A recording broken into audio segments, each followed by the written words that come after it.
President Trump's first stop was Saudi Arabia. And I don't know about you, but I was waiting for him to spark an international incident. You know, like I was waiting for him to walk off the plane going, "So many ninjas!" But luckily that didn't happen. And now Trump hoped that people would focus on his carefully crafted speech about Islam and terrorism. But unfortunately, his mouth was soon overtaken by his hands. You may have seen this rather strange image of President Trump standing alongside the Saudi king and the president of Egypt, all of them with their hands on a glowing white orb. It looks less like a summit of world leaders and more like a scene out of a bizarro Captain Planet. You know? Let our powers combine. Oil! Plutonium! Spray tan! Now, to be fair, that's not all that Trump did with his hands in Saudi Arabia. The president also signed a deal to sell the Saudis $110 billion in weapons, which, can I just say for a second, like, what a load of bullshit, right? No. Trump goes to Saudi Arabia and never once mentions radical Islamic terrorism, which is what he condemned Obama for, right? And on top of that, he signs the biggest arms deal in American history with the Saudis. The same people he even said were behind 9/11. Really? What was Trump sitting there with them like, "All right, you gotta promise you're not gonna use these to do another 9/11. They're like, "No, Donald, we'll never do another 9/11. We'll do a completely different date. Deal." Wait, what? But if you are worried about America's security, luckily, President Trump's speech did offer a grim warning to young Muslims considering a career in terrorism. Your life will be empty. Your life will be brief, and your soul will be fully condemned.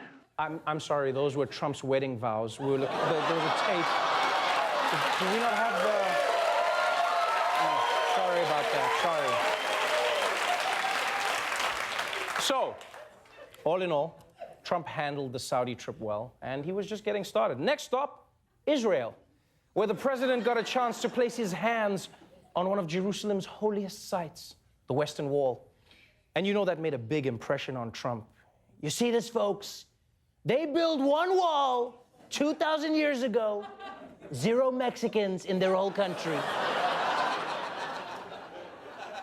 And by the way, my favorite part of Trump's time in Israel was the part when he didn't know what part of the world Israel was in. We just got back from the Middle East. We just got back to Saudi Arabia, and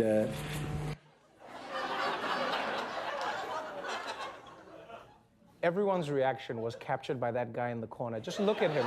Look at his face. While Trump is saying that, he's like, "Do you know how much work I had to do just to get in this room? And this asshole didn't even look at a map?" But it wasn't long before Trump's hands were once again dominating his trip, because instead of his visits and looking at the effects on U.S.-Israel relations, everyone was focused on Donald-Melania relations. The thing that got an enormous amount of media attention had to do with Melania Trump, the First Lady, and some video. Was this an actual slap, or did she just pull her hand away? She pulled her hand away, but I didn't quite see the contact of a slap. Wow. Leave it to Fox News not to recognize what rejection from a woman looks like. After seeing what Trump's hands were capable of, clearly the newly elected French president wasn't taking any chances. This handshake with France's new president, Emmanuel Macron. It went on and on. So long, it appears President Trump tried to pull away, their knuckles turning white. He told a French publication, quote, "My handshake with President Trump was not innocent. We must show that we will not make small concessions, even symbolic ones." Wow. That was the first time Donald Trump was on the receiving end of an unwelcome hand grab. And what's worse is that after that, President Macron bragged about it to Billy Bush. "You should have seen him. I moved on him like a bitch. Oh, when you are famous, you can do it. Yeah. I just grabbed him. He was like, 'Let go, Macron, let go.' I said, 'You like that, Trump, don't you? You like that? Yeah, you like it. You like it.'"